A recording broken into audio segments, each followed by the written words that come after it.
S'abonnez-vous. Yo les gars, j'espère que vous allez bien. Alors moi, j'ai pas bien du tout, j'ai les nerfs. Je suis tendu, je suis pas très heureux en ce moment concernant notre club. Hein. On l'aime quand même, on est amoureux, mais on souffre. On souffre. Tu vois, c'est genre, tu as vécu les plus belles années de ta vie avec une femme dans ta jeunesse. Et maintenant que tu as genre 40 ans, 50 ans, maintenant que tu es dans le dur de la vie et tout, elle te tape sur le système. Mais tu l'aimes. Genre, à chaque fois que tu dois rentrer chez toi à la maison, tu te dis, mais oh, elle va encore me... Ça me dérange, ça te fait chier. Mais en même temps, tu te rappelles de vos plus belles années et tu l'aimes. C'est ça que je ressens pour ce club. C'est ça que je ressens pour ce club. À chaque fois que je tombe sur des nouvelles, je tombe sur des infos, je me dis, mais qu'est-ce qu'on est devenu en fait? C'est quoi ce truc? Et à chaque fois, après m'être mis en colère, je me rappelle, j'ai des flashbacks. Des flashbacks de Ronaldinho, des flashbacks de Iniesta en train de faire des doubles contacts, des flashbacks de Messi en train de dribbler tout le monde, des flashbacks de Pedro qui claque des triplés, des flashbacks de... J'ai la chair de poule quand j'y pense parce que voilà, c'est le club que l'on aime, c'est le club qui nous a fait kiffer le football. Mais bon, bref. Juste avant de commencer cette vidéo, ou plutôt avant de continuer cette vidéo, je tiens à dire, je vous ai posé la question, est-ce que vous voulez que je fasse d'autres types de contenu? Beaucoup d'entre vous m'ont donné des idées. J'ai décidé de créer une chaîne TikTok, un compte TikTok. Il y aura beaucoup de contenu, mais ce sera du contenu très personnel, c'est-à-dire, on va parler du Barça, mais aussi, il y aura des petites blagues peut-être, on va rigoler un peu, on va échanger plus souvent là sur TikTok et tout, peut-être. Ouais, je vais juste ouvrir un autre type de contenu, un autre type de réseau. Donc si ça vous intéresse, allez sur TikTok. Il n'y a encore rien dessus, mais ça va arriver petit à petit. On fera des extraits dessus, peut-être des lives. Bref. Allez-y, le lien est en description.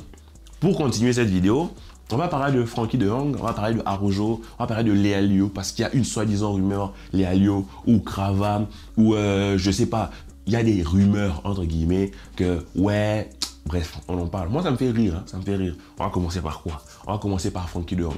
Il y a encore eu des petites rumeurs. Ouais, Frenkie de Jong veut partir, Frenkie de Jong veut pas partir. Il y a Gérard Romero qui a dit que non, toutes les nouvelles qui sortent, ça ne vient pas de Frenkie de Jong, attention. Ça ne vient pas du Barça, attention, ça vient de Frenkie de Jong.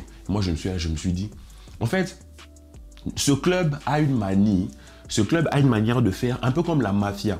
Tu vois, la mafia, c'est en mode, tu travailles pour nous, on est super content de toi, mais gars, méfie-toi, t'as un couteau sous la gorge. Pardon. C'est ça le problème avec ce Barça-là.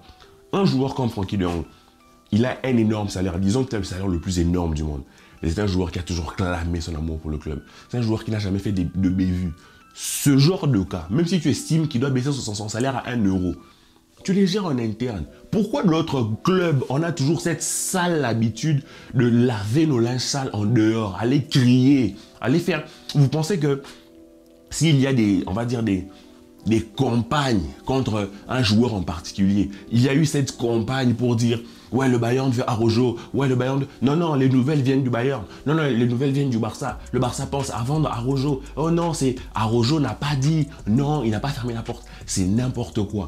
Parce qu'en fait, le climat qui est autour du Barça, c'est un climat, en fait, on dirait un climat d'adolescents qui s'embrouillent sur les réseaux. C'est n'importe quoi. C'est n'importe quoi. Parce que moi, quand je vois ce genre de nouvelles, je vois la nouvelle d'Araujo, on se dit que le Barça, pour redorer avec, entre guillemets, avec le fair play financier, va faire un gros coup. Mais moi, j'ai une question à poser en fait. Laporta, qu'en est-il de sa gestion? Laporta devait vendre des soi-disant, je sais pas quoi, à quelle branche du Barça pour récupérer 100 millions, 200 millions, jusqu'aujourd'hui, que dalle. Que dalle. Ça doit peser aussi, non? Ça doit peser aussi dans son compte, dans son rapport. Il y a quelques nouvelles qui sortent qui disent que non, en Espagne, les voix commencent à monter en fait pour faire signer une motion de censure pour que Laporta saute. Est-ce que vous pensez que jusqu'à ce stade, la question ne se pose pas? Je ne dis pas que Laporta doit sauter, mais sa gestion n'est pas du tout correcte. Et quand je dis Laporta, c'est celle qu'il représente, son travail, son staff en fait. Il y a des questions à se poser. Parce que ça fait combien de temps qu'on est soumis au même FPF? Ça fait combien de saisons que l'on va vendre et revendre? Et vantons les bons joueurs. C'est ça les questions que moi je suis en train de me poser. Parce que si tu me dis tu veux faire sauter Frenkie de Jong, je l'entends. Ok, tu fais sauter Frenkie de Jong, mais tu le remplaces par qui? C'est une question. Est-ce que le club a prévu ça? Le club n'a pas prévu ça. Est-ce que le club est en capacité d'aller chercher les joueurs auxquels il prétend? Kimmich, Zubimendi, je sais pas. Il y a une nouvelle, Léao. Ça m'a fait rire. Hein. Comment c'était écrit sur la page, ça me disait Laporta a trouvé 100 millions. Il a trouvé 100 millions pour aller recruter un top ailier en Italie. D'abord, tu étais en mode... 1 million d'euros, génial. Mais ils nous prennent pour qui? Ils nous prennent pour qui? Ce même club, on nous chante tous les jours. Dès qu'on s'amuse à aller dans les médias, vraiment pour dire clairement que non, on n'a pas d'oseille, on ne peut rien signer, on est dans une situation compliquée. Mais pourquoi sortir des infos comme ça qui polluent le club? Qui polluent le club? Parce que moi, je pense que tu veux vendre Frenkie de Jong, tu le dis à Frenkie de Jong, tu le dis à son agent. Tu vois ce que je veux dire? Mais quand il y a des rushs sur un joueur comme ça, qu'est-ce que tu le fous dans sa mentalité? Moi, je suis Frenkie de Jong, j'en ai marre. Je me dis, mais c'est quoi ce traitement de petit club? C'est la même avec ce qu'on en a eu avec Araujo. C'est la même. Et aujourd'hui, il y a les nouvelles sur l'ailier. Il ne faut pas y croire, les gars. N'y croyez pas. Ne tombez pas dans ce piège, encore une fois. Encore une fois. Moi, personnellement, vraiment, j'étais très dubitatif sur un mercato. Et puis, sur le mercato, qui a vu venir Koundé, toute cette vague-là, Lewandowski, la Rafinha, moi, c'était impressionnant. Je ne comprenais pas ce qui se passait. On achetait de partout. Je me disais, incroyable, on va faire un truc. On n'a rien pu faire avec cette équipe. Donc, moi, j'ai envie de vous dire que il faut que le Barça arrête à chercher les noms, se concentre sur les profils et que le Barça se calme, en fait, sur ces rumeurs stupides, en fait, sur cette manière de faire. Quand les choses vont mal, le Barça, en fait, nous traite comme des chiens, nous jette de la bouffe à la gueule, nous jette une rumeur mercato débile et nous, on mord dessus, en fait. Quand je dis nous, c'est toute la communauté, parce qu'en fait, on n'a pas d'espoir. On est un club fatigué. On est un club fatigué. Pour moi, pour remettre ce Barça vraiment sur le droit chemin, il faudrait déjà que, médiatiquement, que l'on se nettoie, j'ai déjà dit. Que toutes ces rumeurs débiles pour gérer nos problèmes de contrat, pour gérer nos affaires internes, tout ce qui sort là, il faudrait que ça se dose. Il faudrait que l'on calme les fuites. Ces fuites, il faudrait que ça s'arrête. Et c'est rush, il faudrait que le Barça arrête de faire, parce que moi je ne crois pas que c'est juste les médias qui se coordonnent pour balancer pendant une semaine sans cesse le contrat de Frenkie de Jong, une semaine sans cesse que non, Araujo ceci, Araujo cela, Araujo ceci. Moi je pense quelque part, il y a une intention du club de mettre une certaine pression. Et c'est nul. C'est nul. Il faudrait que ça cesse. Il faudrait que le Barça songe à se tourner vers les profils. Les profils. Moi je me dis, aller dépenser autant sur un top ailier en guillemets en Italie, c'est bien. Mais tu as Nico, pourquoi tu ne prends pas Nico Williams? Il te coûte moins cher ou pas? Moi, c'est une question que je pose en fait. C'est une question que je pose. Parce que Laporta, je l'ai dit dans ma précédente vidéo, c'est un gars, c'est un politicien, il aime faire la politique, il aime taper fort. Donc, je comprends son intention d'aller chercher un gros ailier.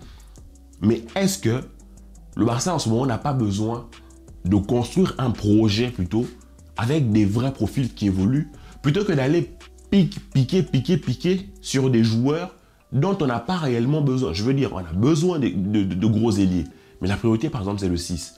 On n'est même pas sûr d'avoir assez pour prendre un 6, que Laporta, que ces nouvelles sortent déjà pour nous parler d'ailier. Moi, je trouve que c'est pas sérieux. Parce que tu n'es même pas sûr de est-ce que tu vas garder Joao Félix. Tu n'es même pas sûr est-ce que tu vas garder Joao Cancelo. Et tu viens nous balancer ce genre de rumeurs. Ce sont des rumeurs, on va dire, des rumeurs qui peuvent aussi venir des médias qui peuvent être fausses. Les médias font ça pour vendre leur papier. Mais quelque part, je trouve que dans ce Barça-là, ça manque de sérénité.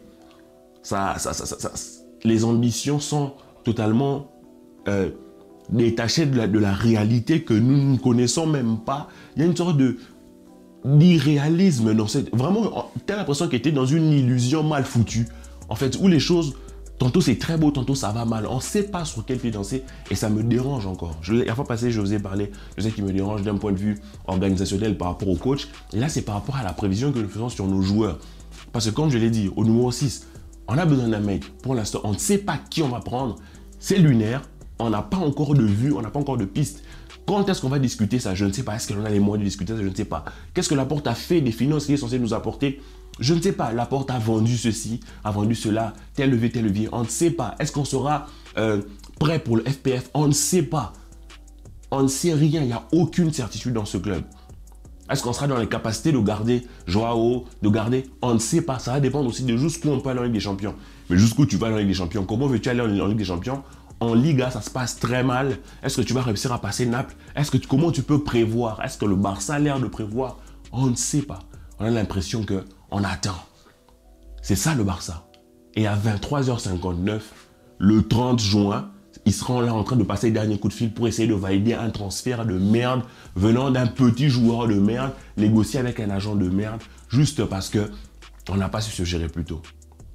C'est ce genre de bêtises qui ont fait qu'on n'a pas su préparer l'après-Messi, on n'a pas su préparer l'après-Busquets, on n'a pas su préparer l'après-Daniel Alves, on n'a pas su préparer l'après-Alba, on n'a pas su préparer l'après-Ter Stegen parce qu'il devait sauter depuis longtemps, on n'a pas su préparer l'après-Suarez, on n'a rien su, rendez-vous compte, on n'a rien su préparer parce que tu as l'impression que le club n'évolue pas de la bonne manière. N'évolue pas de la bonne manière. Parce que là, par exemple, je vais poser une question. Lewandowski, est-ce que tu le gardes? Tu le gardes pas. Tu le gardes l'année prochaine. T'es sûr l'année prochaine, ça va aller? Si tu ne le gardes pas, qu'est-ce que tu fais? Est-ce que tu joues seulement avec Roquet? Attends le Barça qui flaire un autre joueur? Non. Le petit Redondo. On m'a dit non, son papa était madrilène. On s'en fout de son papa. Maintenant, il est à l'Inter Miami. Le Barça n'aurait pas pu se positionner là-dessus. Que dalle. Que dalle. Pour que le Barça se positionne sur un club, sur un joueur, il faut qu'il explose tellement que son prix devienne complètement faramineux. C'est ça. Ou qu'un autre club le veuille.